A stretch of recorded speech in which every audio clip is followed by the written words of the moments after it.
A justiça moral e ética do reino de Deus. Texto áureo. Porque o fim da lei é Cristo para a justiça de todo aquele que crê. Romanos 10, versículo 4. Verdade aplicada. O que distingue o autêntico discípulo de Cristo é um viver que expressa, em todas as suas dimensões, a mudança interior operada pelo Espírito Santo e a Palavra de Deus. Objetivos da lição. Primeiro, ensinar acerca do significado da lei. Segundo, mostrar o que era ser um escriba naquele tempo. E terceiro, apresentar a justiça de Cristo. Texto de referência, Mateus capítulo 5, versículo 17 ao 20. Não cuideis que vim destruir a lei ou os profetas, não vim abrogar, mas cumprir. Porque em verdade vos digo que até que o céu e a terra passem, nem um jota ou um tio se omitirá da lei sem que tudo seja cumprido. Qualquer, pois, que violar um destes menores mandamentos, e assim ensinar aos homens, será chamado menor no reino dos céus. Aquele, porém, que os cumprir e ensinar, será chamado grande no reino dos céus. Porque vos digo que, se a vossa justiça não exceder a dos escribas e fariseus, de modo nenhum entrareis nos reinos dos céus. Introdução. Qual é a justiça que Deus aceita? Qual é a relação dos ensinamentos de Jesus com a lei?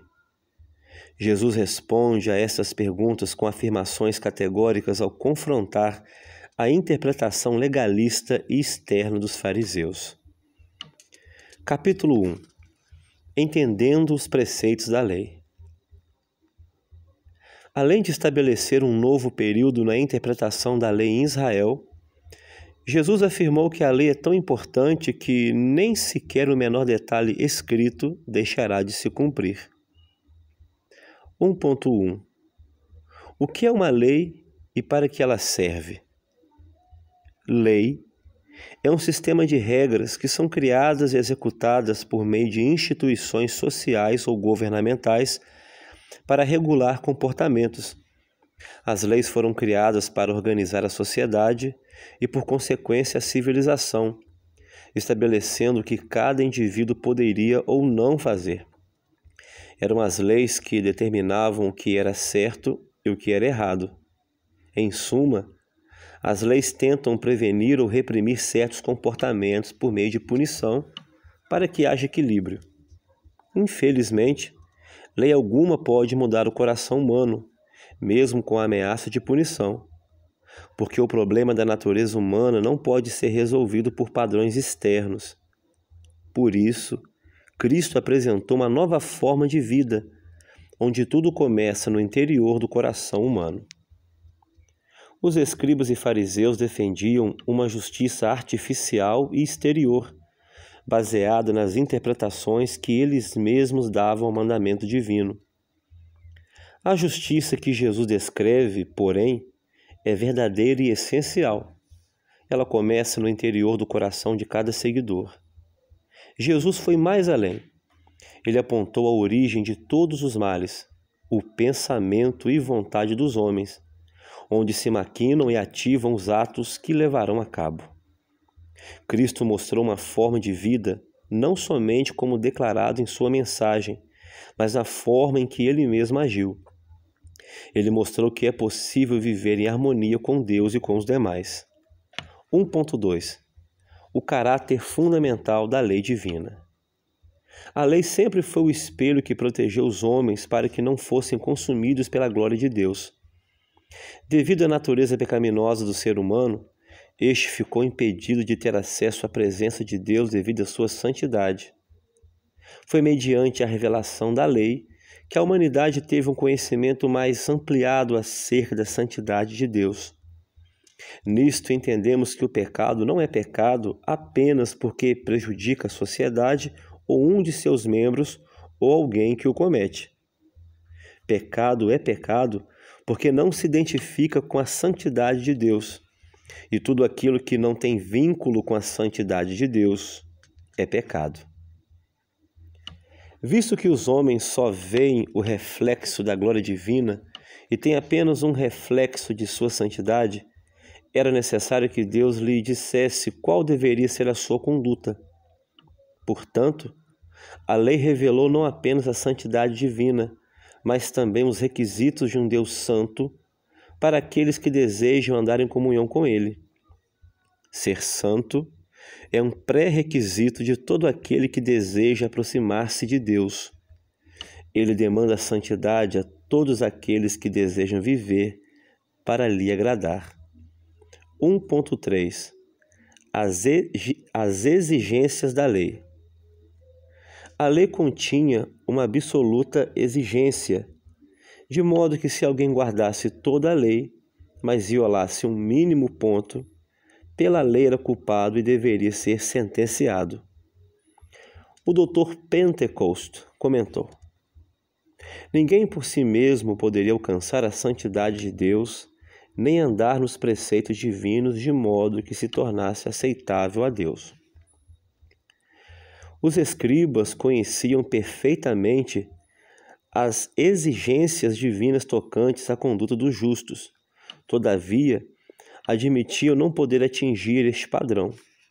Daí criaram um sistema que, em essência, burlava as exigências da lei, possibilitando aos homens atingir um conduto de padrões substitutos, nos quais declaravam que se alguém vivesse segundo a interpretação que eles davam à lei, seria aceitável a Deus.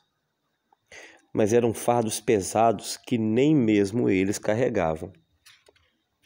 O propósito original dos escribas era de conhecer a lei, preservá-la e encorajar o povo a cumpri-la. Infelizmente, as coisas saíram dos trilhos e as suas leis humanas obscureceram a essência da palavra de Deus. Por fim, o que era para ser preservado foi anulado por causa das tradições que haviam transmitido. As coisas ficaram tão ruins que os regulamentos e tradições que os escribas acrescentaram à lei foram considerados mais importantes do que a própria lei. Ao longo do tempo, eles se tornaram profissionais em explicar a letra da lei, ignorando o espírito que havia por detrás dela. No capítulo 1, nós aprendemos que Jesus afirmou que a lei é tão importante que nem sequer o menor detalhe escrito deixará de ser cumprido. Capítulo 2. Os escribas e a lei. Na época de Jesus, o que constituía a verdadeira religião e o verdadeiro serviço a Deus para o judeu ortodoxo era a lei dos escribas. 2.1 Os escribas e as suas funções. Para os hebreus, o escriba era o copista das Sagradas Escrituras e, mais tarde, intérprete da lei. O trabalho dos escribas era considerado muito amplo e importante, e eles eram vistos como professores. Posteriormente, quase todas as nações começaram a ter escribas e esse trabalho tornou-se essencial tanto econômica quanto religiosamente. No início, os próprios sacerdotes eram escribas. No entanto, grande importância foi atribuída ao conhecimento da lei por todos os judeus. Aqueles que estudaram e receberam boa formação ganharam o respeito do povo, e com o tempo estes estudiosos formaram um grupo independente.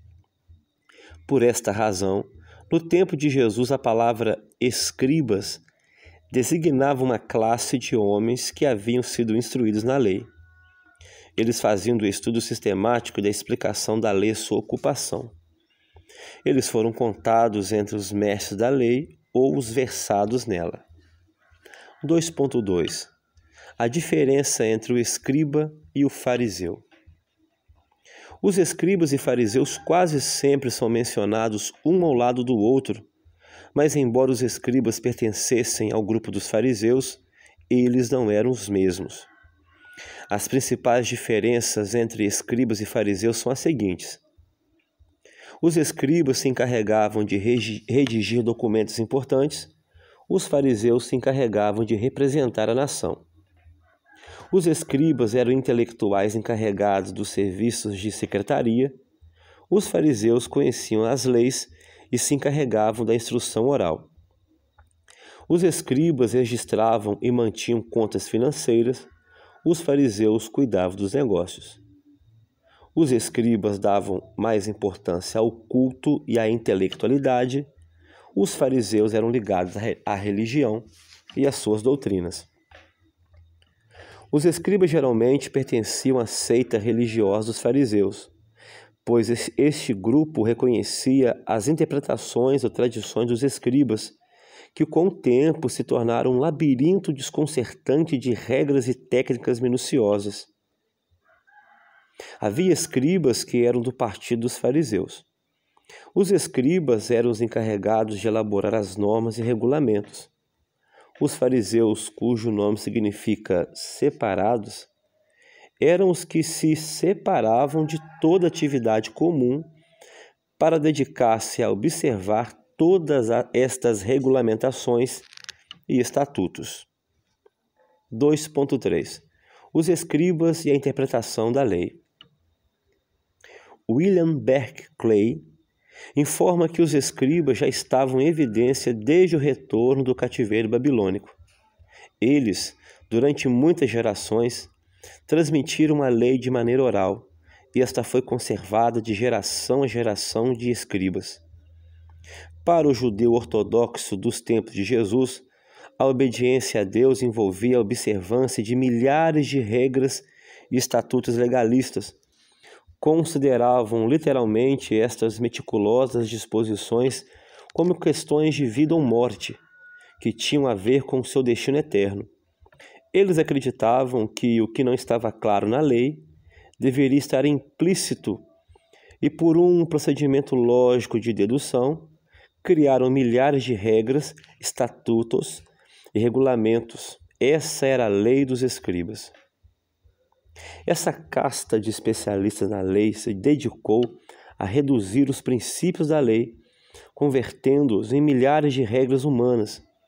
Com o passar do tempo, os escribas se deixaram corromper pela vaidade e pela ganância, e passaram a dar mais importância às próprias interpretações dos mandamentos de Deus do que ao texto das Escrituras. Algumas interpretações eram totalmente ridículas, como, por exemplo, o que se diz ao cumprimento do sábado. Tornou-se proibido até pentear os cabelos ou curar alguém. No capítulo 2, nós aprendemos que na época de Jesus, o que constituía a verdadeira religião e o verdadeiro serviço a Deus para o judeu ortodoxo era a lei dos escribas. Capítulo 3. Jesus Cristo e o cumprimento da lei. A fé cristã era, nos primeiros anos da Igreja, percebida como uma nova religião que buscava derrubar a lei ancestral dos judeus. Mas Jesus, de maneira intrigante, afirmou que não veio para abrogar a lei, e sim para cumpri-la. 1.1. Jesus não veio anular a lei. Em vez de eliminar o que Deus havia revelado sobre a sua vontade para o seu povo nas Escrituras hebraicas, o propósito de Jesus para o seu ministério terreno é resumido na fórmula: eu vim para cumpri-los. A ideia de cumprimento vai além da obediência, ou seja, guardar a lei, embora a inclua. Indica que Jesus não só cumpre certas funções antecipadas, mas também que a sua interpretação das Escrituras completa e esclarece o propósito de Deus por meio da lei. Tudo que o Antigo Testamento pretendia comunicar da parte de Deus sobre a vontade, as esperanças e o futuro para a humanidade encontra o seu significado mais completo em Jesus. É possível que alguns tenham visto o anúncio de Jesus sobre a vinda do reino como se ele estivesse começando uma nova obra que se chocava com as Escrituras do Antigo Testamento. Mas Jesus declara de maneira categórica que não veio para anular a lei e os profetas. A expressão não pense apresenta a resposta de como Jesus não era contrário à lei. Ele não veio abolir a lei, ele veio interpretá-la, porque aquilo que os escribas tinham como lei eram suas próprias interpretações. Por isso, Jesus era tão antagônico aos seus ensinamentos. 3.2. Jesus afirmou que toda a Escritura se cumprirá.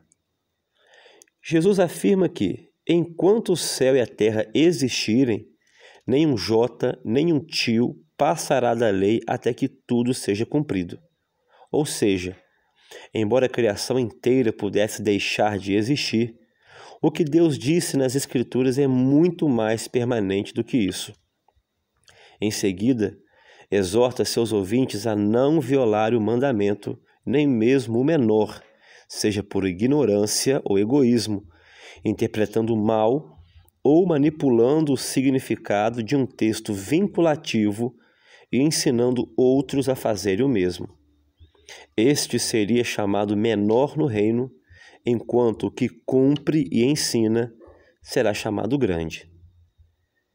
Jesus declara com eficácia a autoridade obrigatória das Escrituras. Visto que ele não veio para anular a lei e os profetas, mas cumpri-los, seus discípulos não devem anular ou violar os mandamentos, mas sim praticá-los e ensiná-los. 3.3. A justiça do reino. Os escribas e fariseus eram considerados os mais piedosos de todos os partidos políticos religiosos devido ao seu rigoroso estudo e ensino da lei. Eram as pessoas mais importantes na sociedade judaica e, portanto, Jesus estava dizendo que a nossa justiça deve exceder a deles. Qual o tipo de justiça que o Senhor requer dos seus servos? A que vem do coração e não de atos exteriores. Nenhum homem pode entrar no reino de Deus por conta própria.